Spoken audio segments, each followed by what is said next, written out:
Hey folks, welcome to Phantoms and Monsters Radio. Now, Michigan has always carried a strange weight. It's a state of deep forest, dark water, isolated roads, old mining country, inland farms, Great Lake shorelines, and rural communities where the woods can still press close enough to make a person feel watched. Now, for many people, Michigan means lake cabins, hunting land, fishing trips, late night highways, and quiet towns. But for others, it has become the setting for something much harder to explain. So tonight we're going to move through the Upper Peninsula, the Lake Michigan shoreline, the woods near Big Rapids, and the back roads of Oakland County, rural towns, isolated highways, and suburban neighborhoods where witnesses describe dogman encounters, Sasquatch activity, strange mimicking voices, black-clad operatives, triangular craft, winged humanoids, bizarre entities, and possible non-human visitors hiding in plain sight.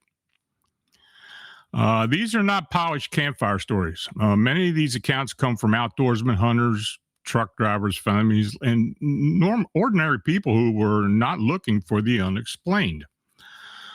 But something found them. So this is Unexplained Michigan. Now, our first report comes from Michigan's Upper Peninsula, where a night fishing trip turned into something these men apparently never recovered from. The account was passed along by someone who heard it many years ago. According to the witness, the incident involved four men from Upper Peninsula, all avid outdoorsmen. They were described as big, rugged, lumberjack-type men who had spent most of their lives outdoors, fishing, hunting, camping, and living close to the land. So one night, their families stayed behind at camp while the men took a john boat out to catch fish for the next day's meal. They traveled some distance away from the camp before pulling up along the shoreline. It was pitch dark as they began setting up chairs, lights, and fishing gear. And as they worked, they began hearing something moving back and forth along the tree line behind them. Now, at first, they were cautious, but not afraid. They had spent their lives in the outdoors and were familiar with predators. They shined their lights towards the sound and caught the red shine of eyes watching them from the darkness. They kept setting up. But then from another part of the tree line, they heard growling. Now, when they turned their lights that way, they saw another pair of red eyes. Now the mood changed.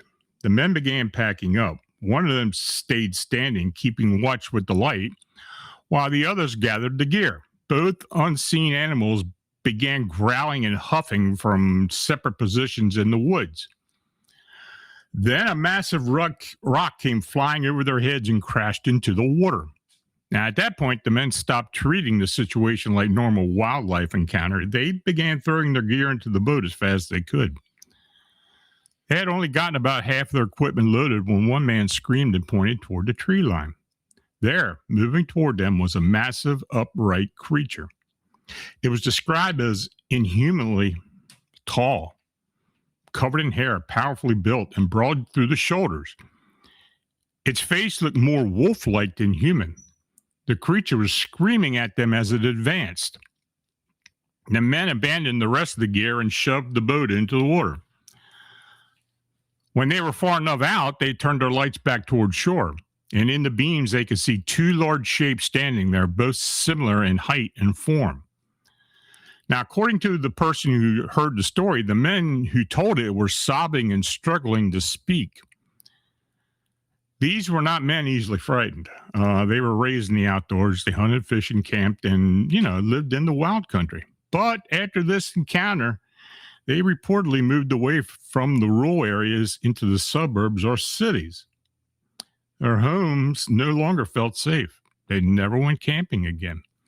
Now, the person who passed along the account said it was an emotional state of the men that made the story believable. They were shaking. They were crying. They were trying to describe something that had broken their sense of safety in the woods. Now, whether these creatures were animals, dogmen, misidentified bears, or something else entirely, the result was the same. 4 experienced outdoorsmen went out that night believing they understood the Michigan wilderness. They came back knowing they didn't. Now, Michigan Dogman reports often share a recurring theme. The witness is not simply frightened by the creature's appearance. They describe a deeper reaction, a sudden realization that whatever it is looking back at them is not acting like a normal animal. But this next case shifts into a different type of fear. No glowing eyes, no massive creature stepping from the woods. Just a voice. A familiar voice calling from the wrong place. Now, this report came from a small rural town just outside of South Haven, Michigan, during the late summer of 2022. The witness had traveled there with family for a cousin's wedding. They rented a small house in the wooded area near the small lake. Now, from the moment they got out of the car, the witness felt uneasy. They described it simply, something felt off. Now, at first, they dismissed the feeling as fatigue or anxiety.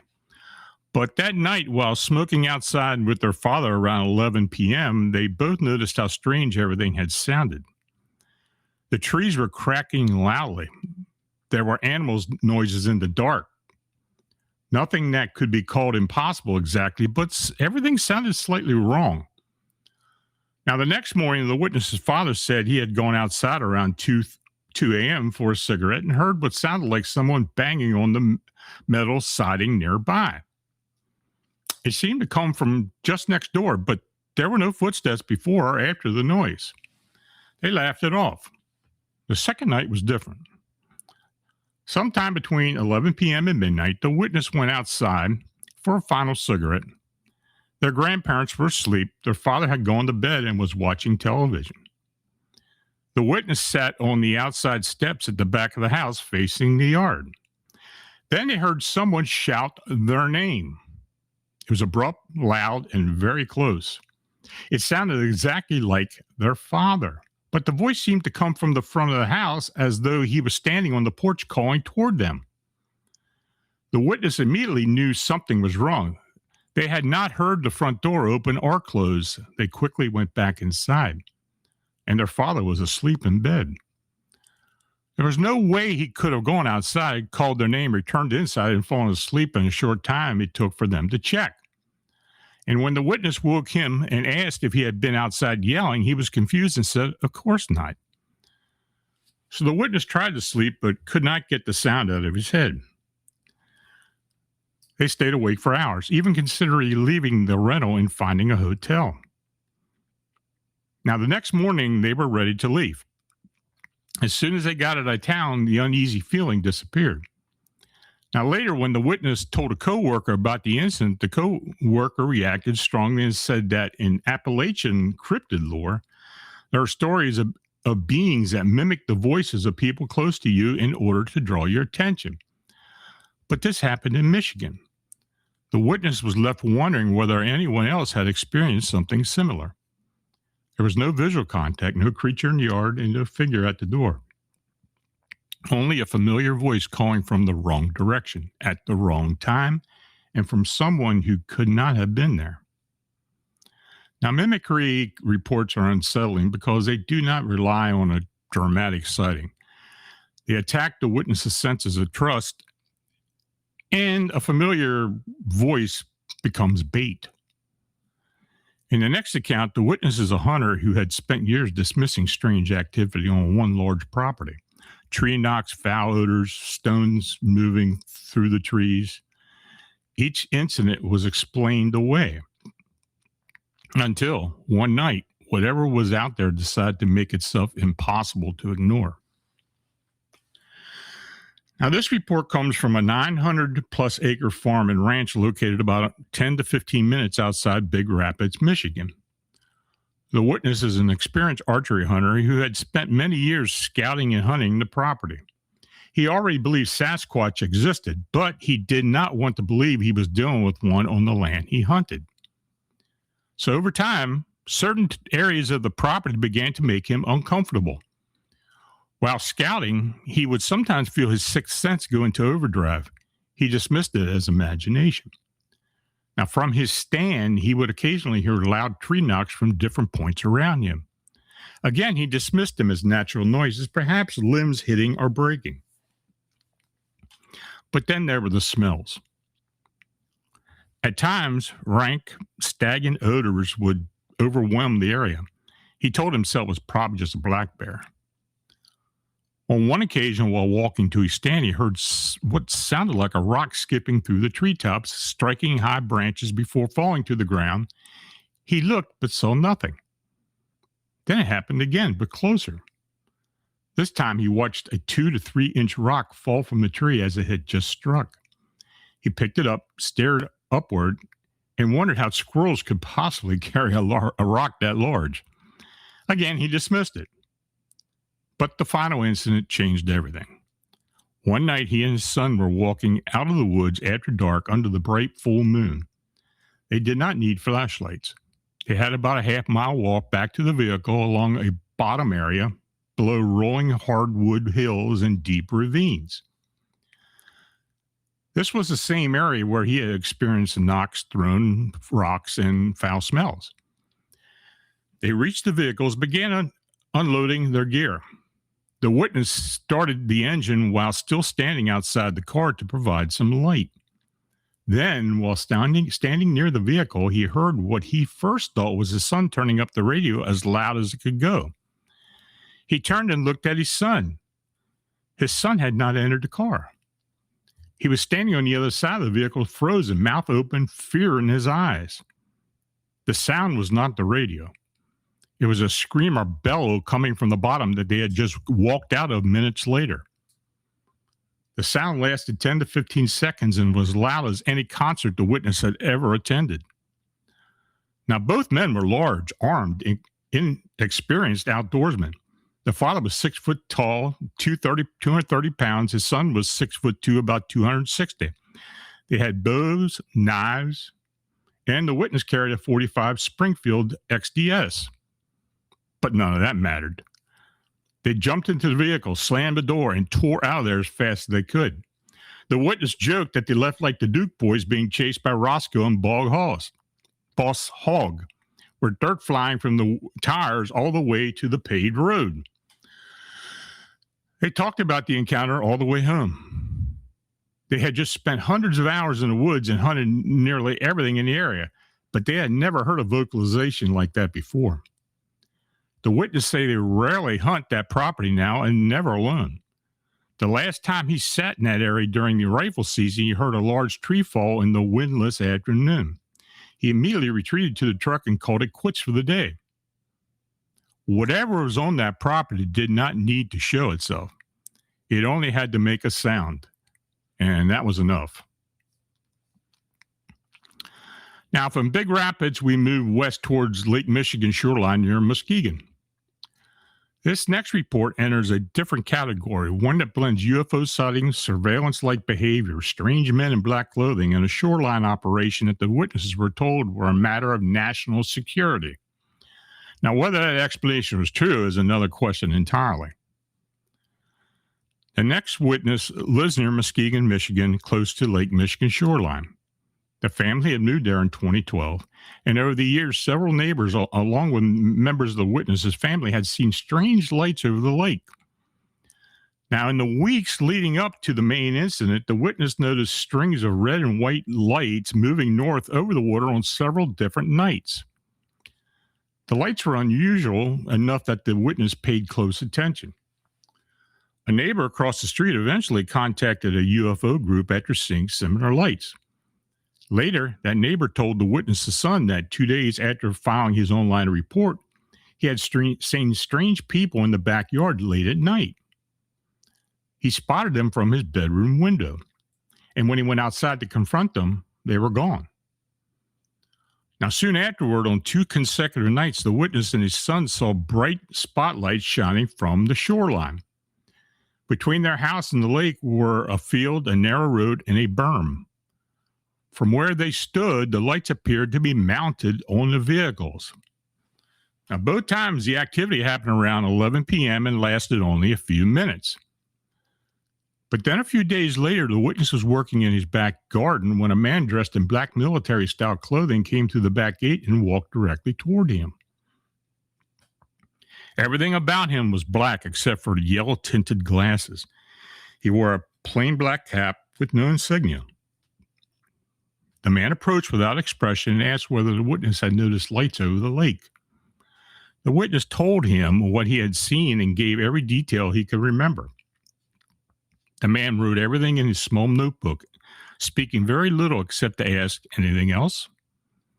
Then the man asked whether the witness had reported the sightings. The witness said the neighbor across the street had contacted a UFO group. The man asked, "But did you contact anyone?" The witness said no. Then he asked the man what group he was with. The man stared for a moment and said, "Thank you for cooperating." That answer disturbed the witness. His intuition told him something wasn't right. Now, after that, the lights returned near the shoreline. This time, the witness decided to investigate. His 17-year-old son went with him. They crossed the yard, moved through the field, and went over the berm toward the lake.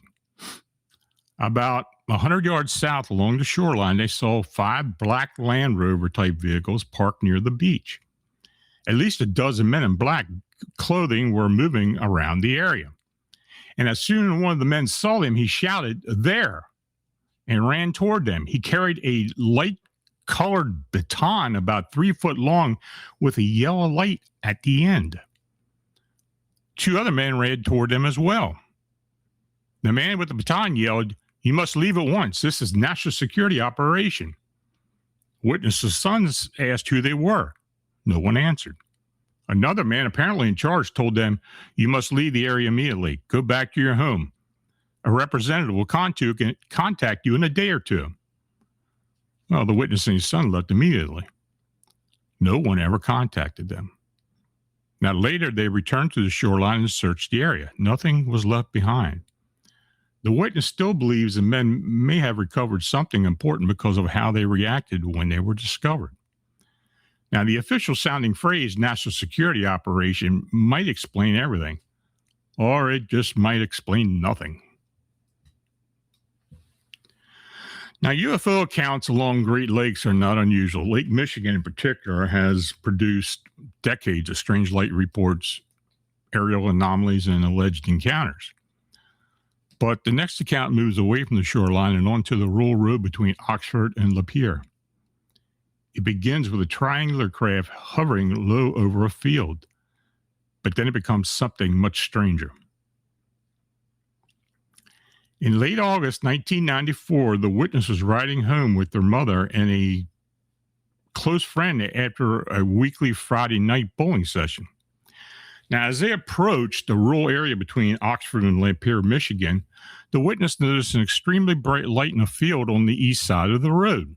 Now, at first, they thought there might be a football game or some kind of event happening nearby, but then they realized where they were. There should have not have been anything there. The field was illuminated for at least 100 yards. Then the witness saw the source. A large triangular object was hovering silently above the ground. It had 3 bright white lights, one on each point of the triangle. In the center was a dome emitting a red laser-like light. The craft was low, perhaps only 100 feet above the ground. The witness could see structural details underneath it, including what looked like metal beams. They were so mesmerized that they remained silent for a moment. Then they realized no one else in the car seemed to be looking. They shouted, "Hey, look over there. What is that?" There was no response. The mother and friend appeared to be in some kind of trance. The witness shoved the friend and found him stiff as a board. The mother, who was driving, remained focused straight ahead. Then the witness realized the car was stopped in the road. There were no other vehicles around. The witness looked back at the object. It began to turn sideways, like a fighter jet banking in the air. It hovered on its side for a few seconds and shot away at an incredible speed, shrinking to a dot on the horizon. Now, at that moment, the mother and the friend seemed to snap out of their condition. They began asking, "Where? Where?" The witness pointed toward the western horizon, but the others had missed it. Now, the incident did not end there. The following Friday, on the way home from bowling, the witness saw the triangular object again. This time, it was higher in the sky and appeared to be following them. Now, according to the witness, this continued for 3 weeks in a row. Later, after one of the sightings, the witness was sleeping at a neighbor's house. Everyone was in the basement, and the witness was closest to the stairs. In the middle of the night, they woke to a sound. They saw a small 3-foot being creeping down the stairs. Terrified, the witness yelled, "I see you." The being peeked through the stair banisters, looking at the witness, then ducked away and vanished.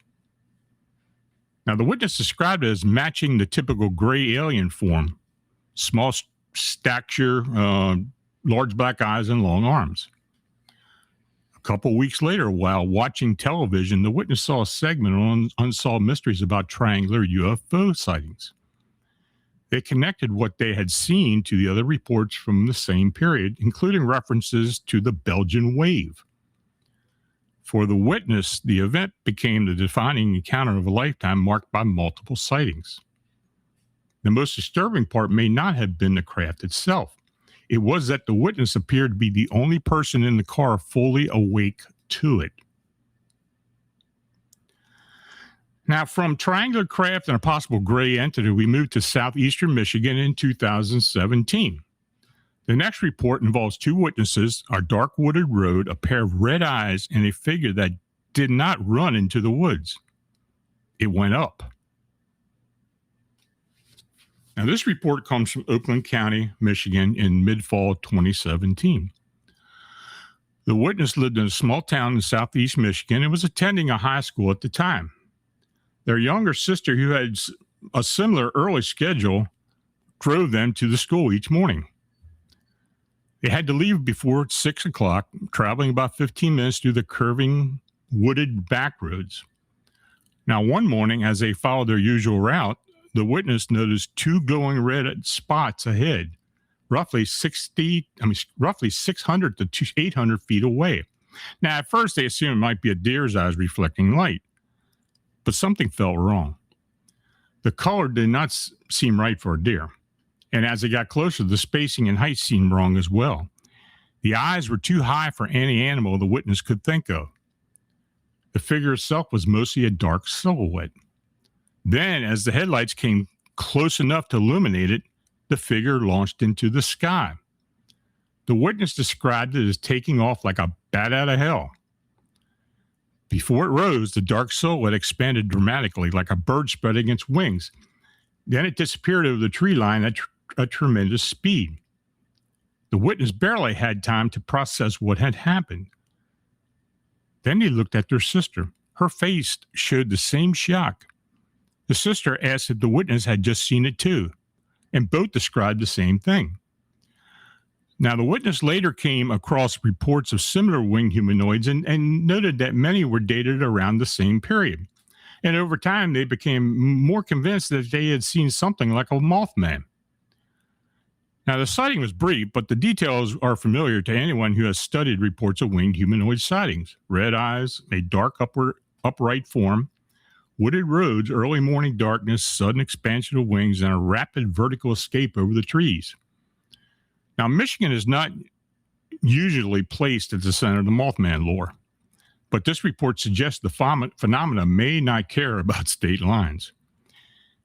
And we did get a lot of Mothman reports from Michigan. Most of them were not exactly what we were looking for, but it could have very well been a winged humanoid or a Mothman. It happened around the same time as the sightings across the lake in the Chicago area. Now, the next Michigan case is much harder to classify. It does not neatly fit Dogman, Sasquatch, Mothman, or the classic alien encounter. It involves a small creature seen by multiple witnesses in and around Merrill, Michigan. A short, hair-covered thing with backward bent legs using insect-like eyes, with huge insect-like eyes and movement that did not sound human or animal. Now, this report comes from Merrill, Michigan, where the writer says multiple witnesses in the small town have seen a creature that does not match any known cryptid that they have researched. The writer had not personally seen it, but had spoken with 3 witnesses they trusted strongly. Now, the first witness was the writer's uncle. When he was younger, he often took night walks through the neighboring woods. He carried a dim flashlight that would cover it with his hand as he thought anyone saw him. He knew trespassing carried risk, but he said the main thing that frightened him were the raccoons and the opossums. So one morning, just before sunrise, he was leaving the woods. The sky was turning gray and the road was becoming visible, but the woods remained dark. And as he crossed the road back toward the house, he saw something a short distance away. It was only a few feet tall. It had backward bent legs, large, bulbous insect-like eyes, and a body that reminded him of a kangaroo-monkey hybrid. The creature was covered in thick hair and had huge dark eyes. It crossed the road in only 2 steps, despite being short, then disappeared into the woods. The witness had just exited. The second account comes from a man who is now deceased. He had once reported seeing a small ape-like figure leap almost to the tops of the trees a couple of miles from first sighting location. Unfortunately, there was no way to ask follow-up questions.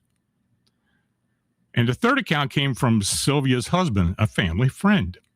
Every 4th of July, Sylvia and her husband would park a camper at the grandmother's yard and stay for a week or 2. They had never heard the earlier stories. So one evening, Sylvia's husband had been drinking beer with the grandparents. He walked over to a large tree beside a rarely used road to relieve himself. And as he stood there, he noticed the same large black bug-like eyes staring at him from the tree line across the road. Now, as soon as he focused on it, the creature backed into the brush and disappeared. Now, the writer and their uncle were stunned when they heard this because the description matched what the uncle had seen. The family eventually tried to narrow down where the creature might be moving or living based on the locations of the sightings. This is one of those reports that resist easy classification. It contains elements of small ape reports, leaping humanoid reports, goblin-like encounters, and strange road-crossing cryptids. But the repeated description of the eye is significant. Large, black, bug-like eyes, not reflective animal eyes, and not red glowing eyes. was something staring back from the tree line that witnesses immediately recognized as wrong. Now, our next account takes us away from the woods and into suburban Detroit. At first, it sounds ordinary. A yard sale, two young women walking through a neighborhood, and a homeowner who notices something slightly unusual about them. But then they walk toward a fence with no exit, and somehow they appear on the other side. So on Saturday, October 24th, 2020, the witness and his wife were holding a yard sale in front of their garage in suburban Detroit. Their next-door neighbors were also holding a sale. So around 1 p.m., the witnesses noticed two young women coming down the street towards them. They appeared to be in their mid-20s and did not live in the gated, partially fenced community. The witness immediately sensed something strange. The women were both attractive and stylishly dressed, wearing what appeared to be brand new clothes and shoes. One was about 5'9" with medium-length blonde hair, the other about 5'7" with long and light hair. They spent 10 to 15 minutes looking around the sale. The witness's wife offered them donuts, which they refused. The shorter woman accepted a small Snickers bar, but did not eat it there. Then the women left, and the witness watched them. Instead of returning the way they came, the taller one raised her right arm and pointed in the opposite direction, as though indicating, "Let's go that way." The witness knew that direction led to a dead end. The sidewalk there led to a 7-foot metal fence with spikes on top. There was no gate, no opening, and no exit. On the other side of the fence was a public pathway leading toward St. Albans Street. The witness decided to follow and tell them they could not get out that way. He was only about 10 seconds behind them, and when he reached the area where the sidewalk ended at the fence, the women weren't there. He expected to find them standing at the fence or turning around. Instead, he saw them on the other side of the fence walking down the public path. He immediately checked the fence. There was no opening. The vertical bars were only about 4 inches apart, and the fence was 7 foot high with spikes at the top. When he looked back toward the path, the women were gone. The witness concluded there was no normal way they could have crossed that fence in less than 10 seconds. And in his own interpretation, he wondered whether they were extraterrestrial biological entities, possibly Nordic-type beings capable of dematerializing, rematerializing, or passing through solid barriers. Now, that's the witness's conclusion, not a proven explanation, but the central mystery remains. Two women walked toward a dead-end fence. Seconds later, they were on the other side. Then they vanished from view. Now, our final report returns to Michigan Dogman territory. This time, the witness is a long-haul truck driver stopped along a highway near Reed City.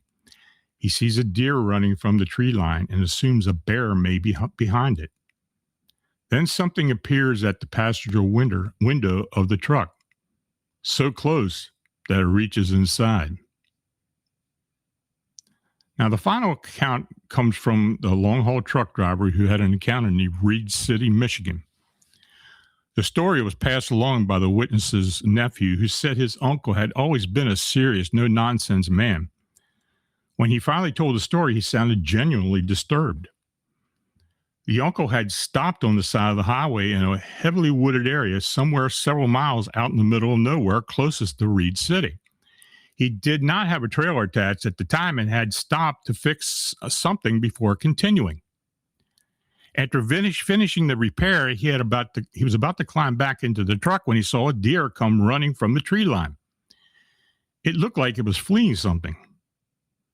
The trucker assumed there might be a bear nearby.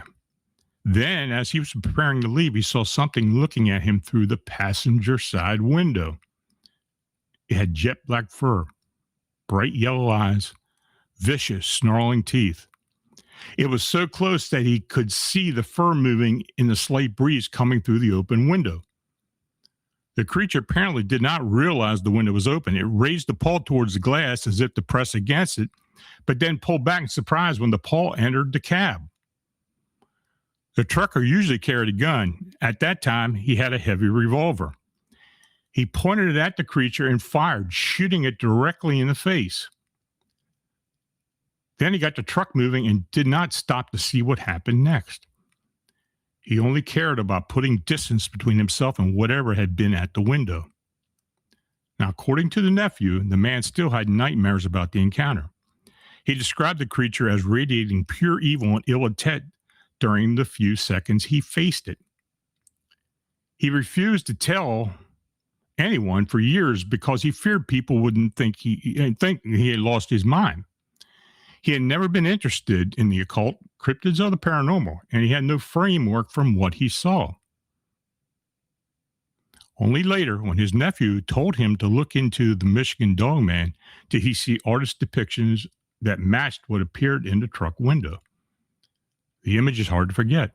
A lone truck, a wooded highway, a deer fleeing in the tree line, and something black-furred, yellow-eyed, and snarling leaning into the passenger window. Now, Reed City, Michigan is an area where a lot of dogman sightings had taken place over years. And this one doesn't surprise me because there was another report very similar to this by another trucker, maybe a few years before that. Not as dramatic, but it was definitely something that looked like a dogman or a cryptid canine. Now, Michigan's landscape is part of what makes these reports so compelling. The state has dense forest, isolated waterways, rural farms, hunting land, deep ravines, lakefront regions, and roads where a person can be only minutes from civilization, yet still feel completely alone. Now, across these accounts, several patterns repeat. First, the Michigan Dogman reports appear with unusual force. The Upper Peninsula shoreline case, the creatures stalked the men from the tree line, threw a rock, screamed, and advanced. Near Reed City, a black-furred canine humanoid allegedly approached a truck window. In both cases, the witnesses were not casual observers. They were outdoorsmen, hunters, and working men familiar with rural Michigan. Second, we see the theme of intimidation. Rocks thrown through trees, tree knocks, foul odors, screams from darkness.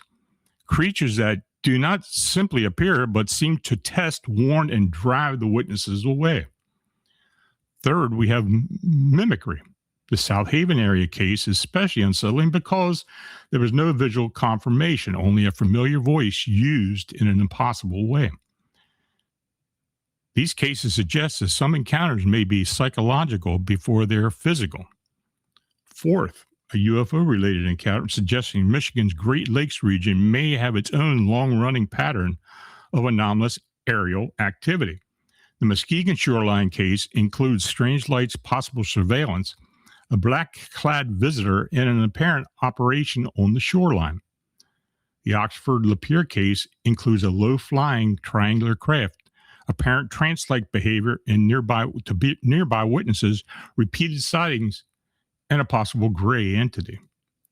Finally, there are the stranger outliers, the Oakland County winged humanoid, the Merrill creature with insect-like wings, and the two mysterious women in suburban Detroit.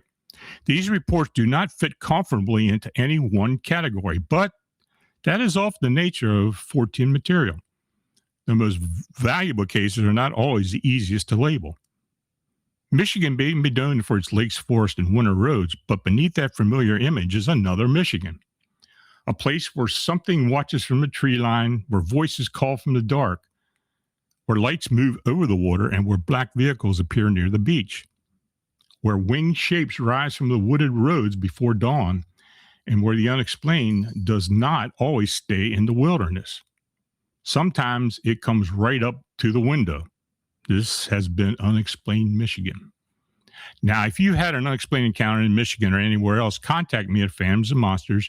Your report may help identify a pattern that's been hiding in plain sight for years. And as always, thanks for listening. So we're going to start the Q&A. Please put your questions in all caps.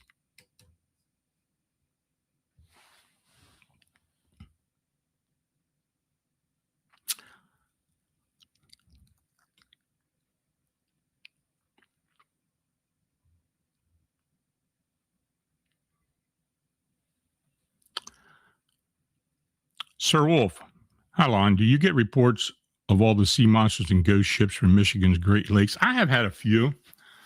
Um, there are definitely supposed ghost ships that go through Lake Michigan, and honestly, all the Great Lakes have these type of reports.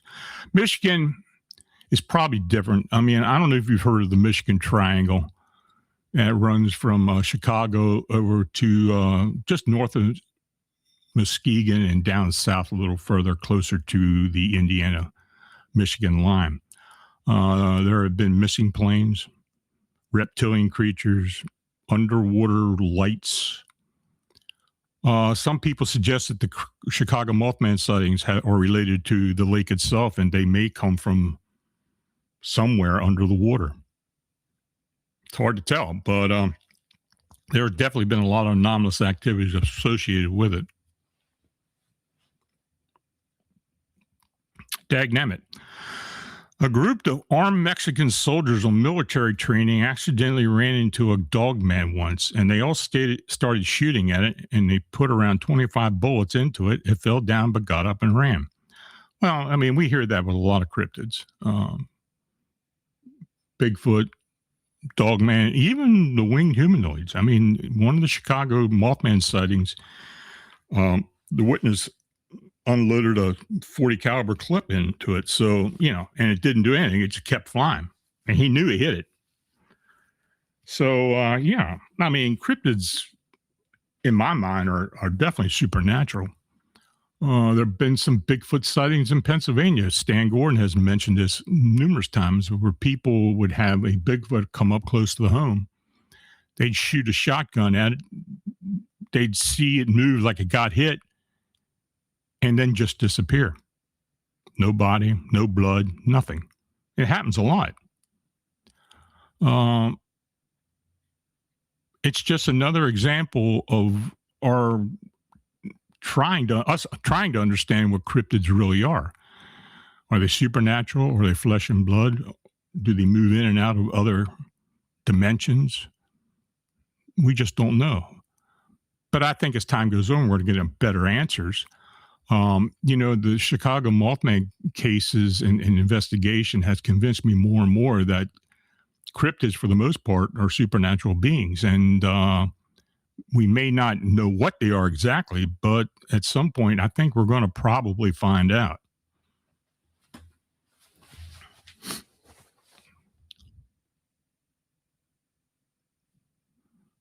Any other questions? I saw somebody had mentioned melon heads, and that's a phenomenon that does seem to happen in some areas of Michigan. Basically, I think it may be an interbreeding type thing, maybe feral, but probably an interbreeding in the backwoods somewhere. I have heard several stories and several different types of descriptions of these human-like beings, but I know one thing: they always have big heads, almost shaped like teardrops. Paramore, there have been reports of mermaids in the Great Lakes. Have you had reports of mermaids? I haven't ever received a mermaid report from the Great Lakes that I can remember. There have been reports of small beings, especially up in Lake Erie. There were a group of fishermen that were off the Ohio. I think it was near Sandusky. I'm not really sure, but they were walleye fishing, and someone had been grabbed reaching for a fish or a net by some small humanoid. They didn't give a very good description of it, but that's about the only humanoid thing I ever remember, other than the winged humanoids along Lake Michigan.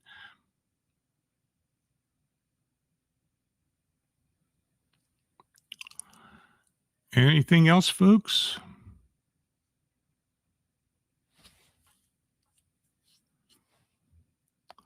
I tell you what you do. If you get a chance within the next day or two, send me another state you'd like to for me to cover, as well as, send it to my email at lonstrickler@phantomsandmonsters.com, or send it to my Facebook or the messenger, or text me.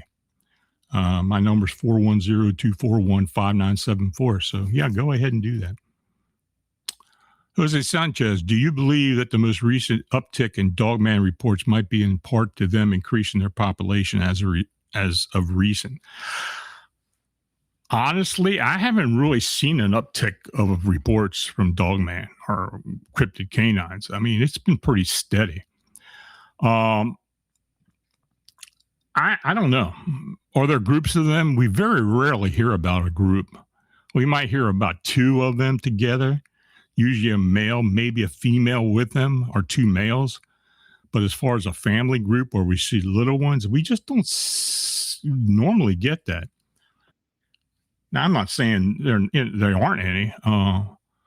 But again, if these are interdimensional beings or coming from another realm, I mean, they may procreate there and bring them through here. So I don't know. I really have no idea. Dagnammith, in Whitfield, Wisconsin, has a legend that has gnomes living in the woods, that if you throw a rock in the woods, they'll throw it back at you. I've heard in several places of gnomes throwing rocks and other small beings throwing rocks back at people and throwing branches and everything else. I don't know that one in particular, but if you do have any information or descriptions or any reports, send them to me. One cat away from crazy midnight. Lon, do you hear that there are many UFOs over Lake Superior at night, where the Edmund Fitzgerald went down? Years ago, I heard of one report that was seen of something hovering over the area where it possibly had gone down at, but there was no evidence of it. Of course, the whole Edmund Fitzgerald story tends to bring out a lot of different other sightings and strange lore associated with it. But I've only ever heard that one.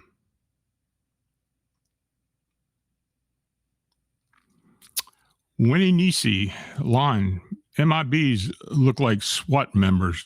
Do you think they changed their attire over the decades, or is it a different kind of intimidating crew? I don't believe they're human, be quite honest with you. Now, there could be other groups out there that are human, but I think the typical MIB or Men in Black reports are possibly alien and some type of crew that follows up on sightings that should have never, or UFOs or beings that should have not been seen. And they usually end up coming pretty quickly. I call them the cleanup crew, the alien cleanup crew. And they're fairly intimidating, trying to get people not to report anything. And if they do report it, they try to talk them out of, helping in any other way. So that's my take on the Men in Black. And until I get anything else, I'm not going to change my mind on it. I just don't think they're humans.